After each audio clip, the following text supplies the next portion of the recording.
दोस्तों नमस्कार। रूस और यूक्रेन की आपसी लड़ाई का खामियाजा पूरा विश्व भुगत रहा है। इसमें खाद्यान्नों की बेतहाशा तेजी और साथ साथ ऊर्जा यानी तेल के भावों में ज़बरदस्त इजाफा, केमिकल और फर्टिलाइज़र जैसे महत्वपूर्ण कमोडिटीज़ की आसमान छूती कीमतें, इससे पूरा विश्व प्रभावित हो रहा है। यूरोप में युद्ध से गरीब देशों की मुसीबतें बढ़ी हैं, अमीर देश काट रहे हैं मुनाफा। साथ साथ ये खबर निकल के आ रही है कि G20 मीटिंग में विदेश मंत्रियों की बैठक में यूक्रेन से और रूस के युद्ध से मुनाफाखोरी का भी मुद्दा उठा। बांग्लादेश के विदेश मंत्री AK अब्दुल मोमेन ने तो यूक्रेन युद्ध से भारी लाभ कमाने वाली कंपनियों से मुआवजे तक की मांग कर डाली। बांग्लादेश के विदेश मंत्री मोमेन ने कहा, तेल और रक्षा कंपनियों को इस युद्ध से बेतहाशा लाभ हुआ है। इन कंपनियों को लाभ का कम से कम 20% बांग्लादेश जैसे गरीब देशों को से साझा करना चाहिए, जो बढ़ती हुई ऊर्जा लागत से प्रभावित हैं।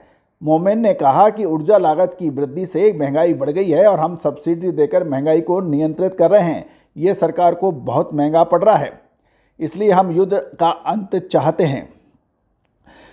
दोस्तों, ये तो निश्चित है कि अमेरिकन तेल, गैस और रक्षा कंपनियों ने यूक्रेन युद्ध से खासा मुनाफे का कमाया है। हैरानी है कि अमेरिका को युद्ध खत्म करने की कोई जल्दी नहीं है। खुद यूरोप ने भी इस पर चिंता जाहिर कर दी है।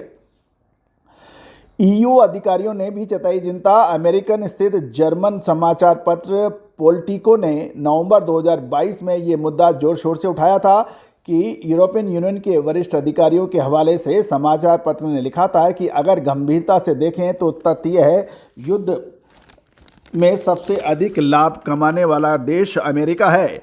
अमेरिका ऊंचे दामों पर रिकॉर्ड मात्रा में गैस यूरोपियन यूनियन को बेच रहा है और अमेरिकन हथियार कंपनियों के उत्पाद भी बाजार में भारी मांग है। मार्टिन लॉकहीड के शेयरों के दाम और गैस उत्पादन के आंकड़े इस बात के गवाह हैं। एक और आंकड़े पे हम नज़र डालें तो LNG के दाम 7 गुना तक बढ़ गए हैं। अंतर्राष्ट्रीय हाजिर बाजार में जिस समय LNG की कीमत 2021 में $10 प्रति MMBTU थी, उसकी कीमतें हाल में लुढ़कने के बावजूद भी $19.50 प्रति MMBTU बनी हुई है। उसकी कीमतें साल 2022 के अगस्त महीने में तो $70 प्रति MMBTU तक पहुंच गई थी, जो साल 2021 में मात्र $10 प्रति MMBTU थी, यानी 7 गुना। और कोई हैरानी नहीं है कि फोर्ब्स मैगजीन ने तो मौजूदा समय में LNG को स्वर्ण युग तक कह दिया था। और इधर हथियार खरीदने वालों की भी लंबी लाइन है। अमेरिका की ख्याति दुनिया के सबसे बड़े हथियार निर्यातक देश के रूप में भी है। यूक्रेन युद्ध के बाद अमेरिका की हथियार निर्माता कंपनियों के आगे खरीदारों की लाइन लग गई है। इनमें से एक कंपनी है डिफेंस और aerospace Lockheed Martin.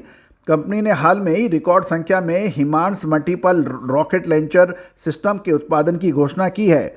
Lithuania, Latvia, Estonia और यहाँ तक नीदरलैंड जैसे कई देश इसको खरीदने के लिए बिल्कुल तैयार बैठे हैं। तो दोस्तों, कि युद्ध का एक भयावह चेहरा ये भी है कि कौन वो देश हैं जो आपस में लड़ाने का काम करते हैं। देश बर्बाद हो जाते हैं, लेकिन उसके पीछे कुछ लोगों को चांदी कूट लेते हैं। ईरान इराक युद्ध, भारत पाकिस्तान युद्ध इसके लाइव एग्जाम्पल हैं कि देश बर्बाद हुए, लेकिन हथियार बेचने वाली कंपनियां और वो देश निश्चित रूप से तरक्की कर गए। यदि दो देशों के बीच में लड़ाई छिड़ती है तो इसका फ़ायदा उन देशों को होता है जो हथियार बेचते हैं और उसका फ़ायदा उठाते हैं। और ऐसे देश कभी शांति नहीं चाहते, ये अशांति में ही उनका मुनाफा है। अब ये देखना यह है कि ये बात कितनी जल्दी रूस और यूक्रेन समझते हैं, क्योंकि इससे पूरे विश्व को न केवल जियोपॉलिटिकल टेंशन बढ़ रहा है, अपितु पूरा विश्व इससे प्रभावित हो रहा है।